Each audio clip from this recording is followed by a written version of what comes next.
সকলকে hello everyone, নমস্তে সভিকো, good evening to all of you, শুভ সন্ধ্যা। তো আজকে এখানে আমরা একটা গুরুত্বপূর্ণ বিষয় নিয়ে আলোচনা করতে যাচ্ছি, যেটা হলো যে টাইটেলটাই থাকছে যে 15 দিনে জেআরএফ কোয়ালিফাইড এবং 30 থেকে 45 দিনে ইউজিসি নেট কোয়ালিফাইড, এবং তার সাথে যদি জেআরএফ এর থেকে আরও যদি কিছু কঠিন বা টাফ বা ডিফিকাল্ট জিনিস থেকে থাকে সেটা আজকে পড়ে কালকেও ক্র্যাক করা যায়। এর কী করে করা যায়? তো কথাটার মধ্যে একটু কীরকম ব্যাপার লাগছে না, সেটাকে আমি এখন এখানে ক্ল্যারিফাই করব বা একটা স্বচ্ছ ধারণা প্রদান করার চেষ্টা করব। যদি মনে হয় যে ঠিক বলেছি তাহলে অবশ্যই শুনবেন এবং অন্যদের শোনার সুযোগ করে দেবেন, আর যদি মনে হয় ভুলভাল বলেছি তাহলে মিছিমিছি সময় নষ্ট করার দরকার নেই এটা শুনে, তাই না? তো বিষয় হচ্ছে যে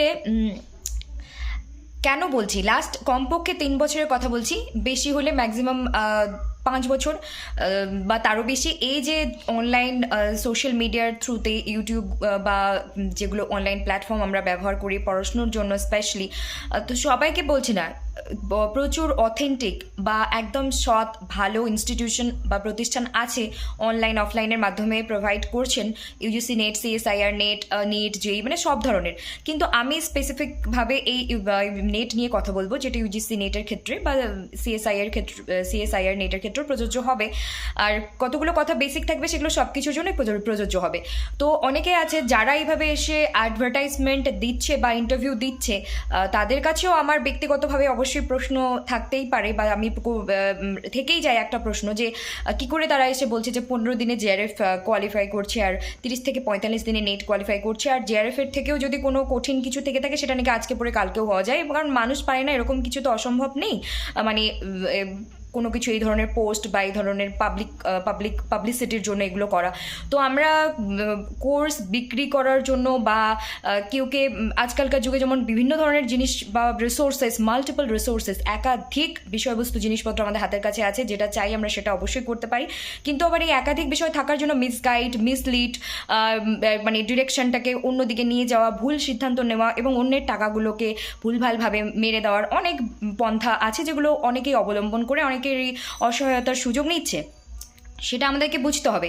তো আমি এখানে আমার ব্যক্তিগত এই যে আমি 2017 সাল থেকে 2025 পর্যন্ত ইউজিসি নেটের সঙ্গে একদম পুঙ্খানুপুঙ্খভাবে যুক্ত আছি এই পরীক্ষার সাথে, কিভাবে অফলাইন থেকে অনলাইন, অনলাইন থেকে অফলাইন, অফলাইন থেকে অনলাইন এলো, এবং কোয়েশ্চেন প্যাটার্ন 19 যেটা ছিল 18-19 যেটা ছিল, 17 তো অফলাইন ছিল, তারপর সেটা কি করে 20 থেকে 25 মধ্যে কি করে কোভিডের পর কিভাবে কম্পিটিশন এবং পরীক্ষার প্রশ্নের যে মান সেটা কতটা ডিফিকাল্ট লেভেলে এসেছে এবং কতটা কাট অফ কি আসছে না আসছে। স্পেশালি আমরা দেখতেই পাচ্ছি পেপার 1 পেপার 2 দুটোই, শুধু ইংলিশের ক্ষেত্রে না, সমস্ত ক্ষেত্রেই, মানে ইউজিসি নেটের 85টা সাবজেক্টের ক্ষেত্রেই কম্পিটিশন বা প্রতিযোগিতা বেড়েছে, ক্যান্ডিডেটের অ্যাপ্লাই করার সংখ্যা, পরীক্ষায় বসার সংখ্যা বেড়েছে। কিন্তু আমাদের বাস্তব বা রিয়ালিটিতে আসতে হবে, বাস্তবের মাটিতে পা রেখে কাজ করতে হবে। কীরকম? গোটা ভারতবর্ষের মধ্যে প্রতি 100 জনে 6 জনকে দেওয়া হচ্ছে নেট, আর প্রতি 100 জনের মধ্যে 1 জনকে দেওয়া হচ্ছে জেআরএফ। কাকে দেওয়া হচ্ছে? যারা ডিজার্ভিং ক্যান্ডিডেট, যারা অনেস্টলি ডেডিকেটেডলি পরিশ্রম করেছে, পড়াশুনো করেছে এবং সেরকমভাবে পারফর্ম করেছে। কাট অফ নিয়ে আসা হচ্ছে কখনো পার্সেন্টেজ বা কখনো পার্সেন্টাইলে। আর what is the difference between percentage and percentile, সেটা নিয়ে আমরা পরে কখনো আলোচনা করব, কারণ এটা নিয়েও আমাদের অনেকের কনফিউশন আছে মনের মধ্যে, আর থাকাটাও স্বাভাবিক। তো এখানে আমরা যারা এইভাবে বলছে যে 15 দিনে জিআরএফ, 30-45 দিনে নেট, তো আমি একটা আমার নিজের যে মানে 7-8 বছরের এই পরীক্ষার সাথে যুক্ত থাকার অনুভূতি, অভিজ্ঞতা, নেট, সেট এবং গেটের ক্ষেত্রে আমি 5 বছর থেকে যুক্ত আছি। তো সেখান থেকে আমি বলছি, আমি যেটা নিজে উপলব্ধি করে জানতে পেরেছি, বুঝতে পেরেছি এবং এবার আমার অন্তরাত্মা আমাকে বলেছে, সেটা হলো যে 2023 আগ অব্দি যে এডুকেশন সিস্টেম, হায়ার এডুকেশনের ক্ষেত্রে বলছি, ইউজি বা বিএ বা bachelor of arts, commerce or science, আর ইউজি বা আন্ডার গ্র্যাজুয়েশনের 3 বছর আর পোস্ট গ্র্যাজুয়েশনের 2 বছর। তো এই যে 3 আর 2 5 বছর, একে তো আমরা জন্মের পর নার্সারি থেকে এদিকে সরে ক খ আকার ইকার শিখছি, আবার অপরদিকে আমরা ABCD 1 2 3 4 নিয়ে ডিল করছি, ইংরেজি এবং বাংলা দুটোকে নিয়ে, আবার মাতৃভাষা যার যেটা ডিল করছি। তো সেখান থেকে শুরু করে আবার আমরা ইংলিশকে কিন্তু 10th স্ট্যান্ডার্ড 12th স্ট্যান্ডার্ড অবধি পড়ছি। তারপর আমরা 3 বছরের গ্র্যাজুয়েশন, স্পেশালাইজেশন, অনার্স, সাম্মানিক বিভাগে পড়ছি, আবার ওটাকে নিয়ে মাস্টার্স করছি। তো যে বা যাদের বেস গোড়া 3 বছরের গ্র্যাজুয়েশনের গোড়া স্ট্রং আছে 100%, এবং পোস্ট গ্র্যাজুয়েশন যারা MA রানিং বা যারা পার্সু করছে, সেই পার্সু অবস্থাতেও কিন্তু এই নেট পরীক্ষা দেওয়া যায় 1st সেমিস্টার থেকে 4th সেমিস্টার পর্যন্ত, যেটা 23-এর আগ অব্দি চলছে যে সিস্টেমটা, আমি সেটা বলছি, যেটার মধ্যে আমরা ছিলাম। তো সেখানে কিন্তু কি হচ্ছে, এই 5 বছরে যদি একটা স্ট্রং বেস না থাকে, তাহলে কারোর পক্ষে পসিবল নয় ডিউরিং বা pursuing their MA net qualify করা বা GRF কোয়ালিফাই করা। ইম্পসিবল বলছি না, অবশ্যই পসিবল, মানুষ পারে না এমন কিছু হয় না, কিন্তু আমাদের লজিকটা বুঝতে হবে, প্র্যাকটিক্যালিটি বা বাস্তবতার মাটিতে পা রেখে বিষয়টাকে জানতে হবে।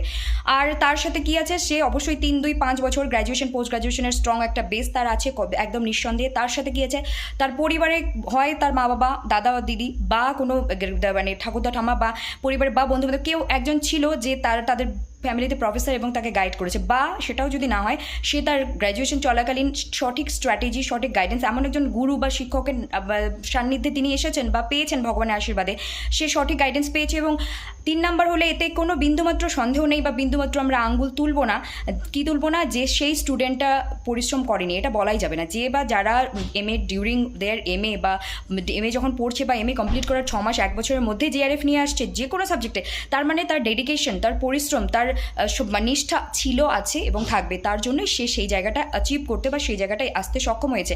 তার জন্য কি বললাম, একটা স্ট্রং বেস 3-2-5 বছরের, তার সাথে সাথে সঠিক গাইডেন্স, সেটা পরিবারের লোক হতে পারে, টিচার হতে পারে, তার সাথে নিজের ডেডিকেশন বা নিজের একদম মন লাগন লাগিয়ে পড়াশুনো করা, তার ফলে এটা সম্ভব হয়েছে। Otherwise it is quite impossible, মানে এগুলো ছাড়া সম্ভব নয়। যারা আজকে প্রচার করছে পাবলিসিটি বা কোর্স বিক্রি করার জন্য যে 15 দিনে GRF, 30 থেকে 45 দিনে UGC নেট কোয়ালিফাই, তার মানে তোমার কি 3 বছরের গ্র্যাজুয়েশন, 2 বছরের পোস্ট গ্র্যাজুয়েশন, এটা হাওয়াই উড়ে গেল, তোমার এই 5 বছরের বেস কোথায় গেল? এবং ইভেন নার্সারি স্কুল থেকে তুমি ইংলিশ নিয়ে ডিল করছো বা অন্য সাবজেক্ট নিয়ে ডিল করছো, তাহলে এগুলো তোমার কি হাওয়ায় ভেসে এসেছে? কখনো নয়। আর অবশ্যই এখনকার যুগে দাঁড়িয়ে যারা MA করছে বা MA পাস করে গেছে বা MA CMCom, তারাও পাস করতে পারে 3 থেকে 6 মাস যদি ডেডিকেটেডলি দেয়, সিলেবাস বিগিনার হোক বা ইন্টারমিডিয়েট লেভেল বা অ্যাডভান্স লেভেল, একদম শুরুর বা মাঝামাঝি বা একদম মানে পুরোপুরি জেনে গেছে, 3টের মধ্যে যেই হোক না কেন, তারা যদি 3 থেকে 6 মাস ডেডিকেটেডলি দেয়, নেট কোয়ালিফাই করা তেমন কঠিন ব্যাপার নয়। আর সঠিক স্ট্র্যাটেজি, সঠিক গাইডেন্স, সঠিক সাপোর্ট লাগবে, তাকেও পরিশ্রম করতে হবে। আর তার সাথে যদি কেউ 1 বছর ডেডিকেটেডলি দেয়, কনফার্ম যে কোনো কম্পিটিটিভ এক্সাম ক্র্যাক করা যায়। ধন্যবাদ।